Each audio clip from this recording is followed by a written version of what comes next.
Como proceder após uma grande discussão? Olá, família, tudo bem com vocês? Como está? Tudo ótimo, graças ao nosso bom Deus. O tema do vídeo de hoje é justamente como proceder. Discussões acontecem, é natural praticamente de todo casamento, mas há discussões que ficam mais calorosas, que geram maior dano. Mas e aí? O que fazer após uma grande discussão? É o que nós vamos tratar no vídeo de hoje. E eu já quero começar pedindo para você, se você ainda não é inscrito no canal, se inscreva. Você que já acompanha o Manual do Casamento há algum tempo, os vídeos diminuíram a frequência, né? Eu sei. Deixa eu te falar o porquê. Não sei se você sabe, mas eu moro no Recanto das Estações, é uma pousada terapêutica, onde nós recebemos famílias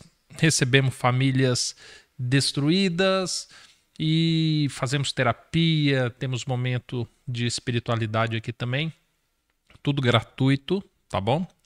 É importante eu destacar isso. E mais recentemente agora, nós expandimos a área do Recanto e estamos construindo uma fazendinha do Recanto. Então, além de todas as atividades que quem vem para cá para fazer terapia, passar por algum tratamento já possui, agora tem também a experiência de lidar com plantio, com animais. Então, nós estamos tendo uma variedade muito grande de criação de animais, desde galinha, cavalo, vaca, plantação das mais diversas também, horta, enfim. Então, tem tido muito trabalho e infelizmente não tem me restado tempo para estar aqui com vocês. Mas hoje eu consegui esse tempinho. Estou deixando, né, o convite também para você que está passando por uma crise do seu casamento, quer tirar um final de semana, quer tirar uma semana, vem para cá, entre em contato pelo WhatsApp, faça um agendamento, vem passar uns dias conosco aqui no Recanto, eu tenho certeza que vai te ajudar bastante, tá bom? Agora, vamos tratar do assunto, como proceder após uma grande discussão. Tem algumas coisas extremamente importantes para dizer a respeito desse assunto. Primeiro, existe um conselho bíblico que fala assim: não deixe o sol se pôr sobre a tua ira. Curioso isso, né? Não deixe o sol se pôr sobre a tua ira. Muitas das vezes, quando se tem uma discussão, é natural que o marido, que a esposa se irem. E, infelizmente, tem algumas discussões que o sol se põe sobre a ira. O sol nasce sobre a ira. O sol se põe novamente sobre a ira. E a Bíblia diz que não é recomendado que o sol se ponha nenhuma vez sobre a ira de um casal. Mas por que isso? Eu vou trazer uma pequena explicação no que diz respeito a este verso aos olhos da neurociência, da psicologia, até porque existe um conselho que as pessoas dão. Houve uma grande discussão? Deixa para lá, deixa passar o tempo, dá o tempo para o seu marido, para sua esposa pensar, digerir e depois vocês continuam. Então preste atenção, a Bíblia não traz esse conselho. Então a primeira coisa que eu quero dizer para vocês sobre como proceder após uma grande discussão é que este problema tem que ser resolvido no dia. E aí, por que disso? Quando a Bíblia fala para o sol não se pôr sobre a ira, vamos entender um pouquinho como funciona a mente humana. A nossa mente é algo incrível, a maneira com que Deus nos programou para que a gente funcionássemos. Quando nós temos um problema, uma situação a ser resolvida, que precisamos de uma resolução, a nossa mente ela vai desempenhar forças e energia em busca de soluções destes problemas, inclusive conflitos de relacionamento. Perfeito. Quando nós temos uma grande discussão, significa que a busca por uma resolução ela foi no extremo. Então, houve uma mudança emocional, teve uma alteração de todo o metabolismo dos indivíduos envolvidos na discussão E diante disto, a nossa mente ela trabalhou no excesso daquilo que ela poderia buscando uma resolução. E muitas das vezes não conseguiu achar a solução. Aí o que acontece? A partir do momento em que você agora deixa o sol se pôr sobre essa situação que não foi definida, e principalmente diante de toda a carga emocional que teve, gera-se então, se você ir dormir sem resolver esse problema, na sua mente vai gerar uma coisa chamada-se de trauma. Deixa eu falar uma coisinha a respeito do trauma. Trauma existem vários níveis. Existe ele leve e traumas mais severos. O que seria um trauma? O trauma seria um evento, uma situação, uma experiência da qual você não conseguiu a resolução, você não conseguiu ser bem-sucedido naquela situação e por causa disso gerou-se então um bloqueio, uma hipersensibilidade sobre aquele assunto. Isso é um trauma. Então existem traumas dos mais simples. Então, por exemplo, você está mexendo na cozinha e de repente você queimou sua mão ali na panela. Então isso vai gerar um trauma, vai te gerar um pequeno dano e dependendo da maneira com que você proceder, nos próximos minutos, nos próximos dias, você vai ter uma resistência maior ao mexer com qualquer coisa quente. Isso é um trauma num nível pequenininho. Então você vai continuar suas atividades normalmente, mas você vai ter uma cautela muito maior porque você vai estar com uma hipersensibilidade em relação àquele assunto. Trauma pequeno. E é diferente de um dia você, porventura, derramar uma panela de óleo quente fervendo sobre você, que vai gerar danos físicos e um trauma muito mais severo, que vai fazer com que você não queira sequer entrar numa cozinha, mexer nada quente.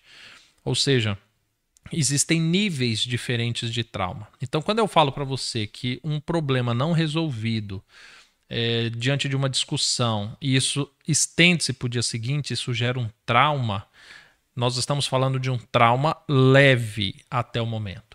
E aí, por causa disso, é muito natural que a pessoa ela passe uma noite ruim, e quando ela começa o dia, ela já tem uma sensibilidade muito maior, e eu estou falando uma sensibilidade negativa, em relação àquele assunto que não foi resolvido, do que ela tinha no dia anterior.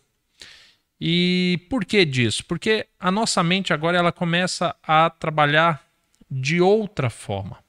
Quando você não resolveu o problema no dia em questão, e você passa por outro dia, a sua mente começa a trabalhar uma resistência. Porque a sua mente entende assim, não conseguimos resolver esse problema, agora precisamos desenvolver uma forma de viver com esse problema. Então agora começa um repúdio da outra pessoa, uma resistência à outra pessoa, a sua mente começa a fazer cálculos de palavras e situações que você deve evitar para que aquele problema não volte à tona novamente.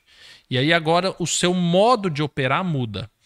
No dia do problema, você estava empenhando forças e energia para resolver o problema. A partir do segundo dia, agora você desenvolve forças e energia para evitar o problema. E aí agora nós temos uma situação extremamente delicada, porque agora você vai conviver com um problema que não foi resolvido, e por causa disso, você vai gerar danos ainda maiores. Então, o primeiro conselho que eu vou dar para você em relação a como proceder diante de uma grande discussão é: resolva a questão o quanto antes. O quanto antes. Tem que ser no mesmo dia. O ideal é que seja no mesmo dia, mas não necessariamente na mesma hora. Por quê? Uma vez que você está disposto a resolver no mesmo dia e a discussão já gerou um estresse muito grande, uma carga emocional muito grande, então agora você precisa retomar este assunto, mas você precisa retomá-lo de maneira inteligente. Quando eu digo de maneira inteligente, é fazer o quê? Poxa, peraí, vamos fazer uma análise breve da situação? Primeiro, vamos identificar o que é o problema. Qual é a demanda? A demanda é um problema específico que nós tivemos. Ok, esse problema, nós precisamos dessa resolução. Ótimo. Por que que gerou uma grande discussão?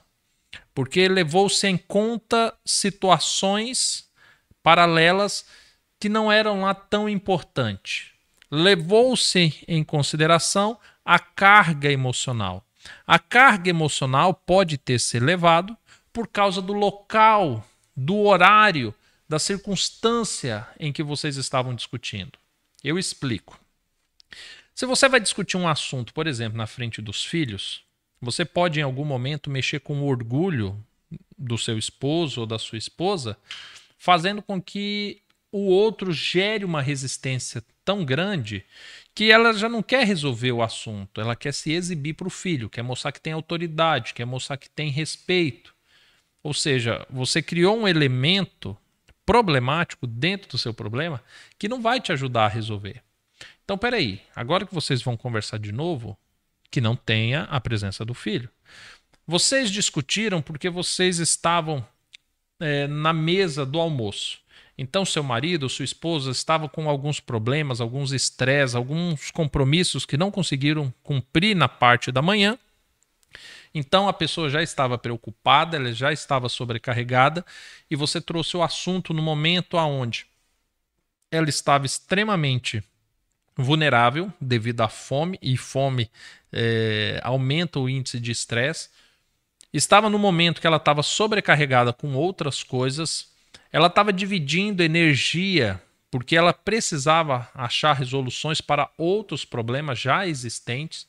Então tudo isso gerou uma carga muito grande. Agora que você vai ter uma próxima conversa para resolução, você vai garantir que nada disso aconteça. Então você vai escolher um lugar calmo, você vai garantir que tenha uma boa alimentação, até para que a pessoa ela possa ter um momento de tranquilidade para lidar com esse problema. E o mais importante, você vai usar de uma abordagem deixando bem claro que você quer manter um bom relacionamento e você também quer resolver o problema. Diante desta proposta, então você vai buscar essa resolução. Isso pode exigir que você vá jantar fora, isso pode exigir uma conversa no quarto, isso pode exigir que você dispense os filhos para vocês poderem ter uma conversa tranquila em casa. Mas fato é que você precisa fazer essa identificação. O grande problema é que às vezes nós tentamos ter essa segunda conversa no mesmo contexto da outra. Às vezes é no trânsito, enquanto o marido está ali dirigindo, está estressado já com a tensão natural do trânsito, e aí de repente você traz um assunto que é delicado. Às vezes o homem ele discute justamente no momento que a mulher está carecendo de uma atenção, de compartilhar algumas situações do cotidiano dela. Então, para resolver o problema, agora você precisa deste segundo momento. E ele precisa ser bem estruturado. E o mais importante, eu poderia estender esse vídeo e dar dicas sobre uma comunicação ativa, mas eu não vou fazer isso. A dica que eu vou deixar para você, que é muito importante nesse segundo momento, é o seguinte: vocês já tocaram no assunto e não chegaram a nenhuma resolução. Porque em algum determinado momento, a resolução do problema caracterizava prevalecer a vontade de um ou de outro. Basicamente é assim que funciona. Cada um queria resolver de uma forma e por isso gerou-se o conflito. Então você já tem que deixar bem claro que o seu propósito não é apenas resolver o problema. É ficarem bem, é ficarem juntos, é ficarem em paz.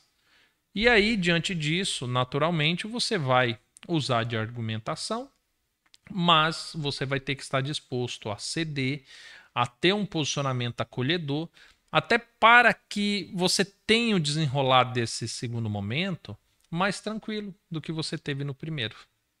Basicamente, são as dicas que eu tenho para te dar. Ou seja, resolva no dia, consiga um local apropriado, uma hora apropriada, use uma comunicação mais acolhedora e esteja disposto a achar uma resolução do problema.